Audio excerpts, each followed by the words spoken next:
Hello गाईस. तर आजच्या आपल्या टॉपिकचं नाव आहे इच्छाभेदी रोग. आपण कल्पना विज्ञान 1 मधले एक एक गल्प बघत आहे. तर त्यामधला आज आपण इच्छाभेदी रस बघत आहे.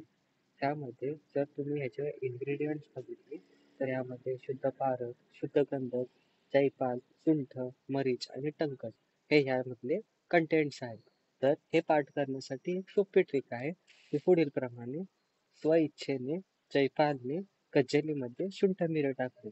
यामध्ये तुम्ही इच्छा शब्दाने इच्छाभेदी रस पाठ करू शकता आणि पुढे जयपालने कज्जेलीमध्ये शुंठ मिरं टाकले. म्हणजे जयपाल, पारद, गंधक, शुंठ, मरीच आणि टंकन हे हे 6 कंटेंट आहे. त्यामध्ये लक्षात एक ठेवायचं आहे की जयपालची मात्रा 3 भाग आहे, तर बाकी सर्वांची मात्रा 1 भाग आहे. ह्याचे अनुपान बघितले तर यासोबत आपण शीतजलाचा प्रयोग करतो.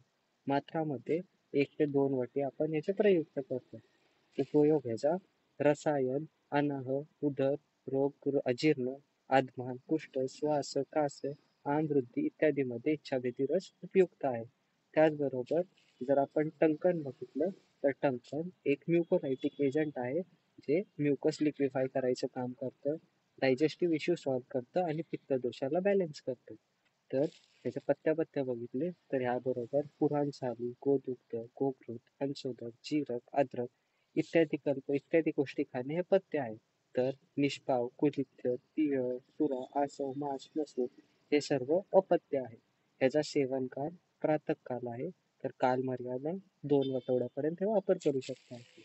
तर ह्या सोप्या ट्रिकद्वारे तुम्ही ह्या कल्पाला पाठ करू शकता. जर तुम्हाला व्हिडिओ आवडला असेल तर व्हिडिओला लाईक करा आणि चॅनलला सबस्क्राईब करा.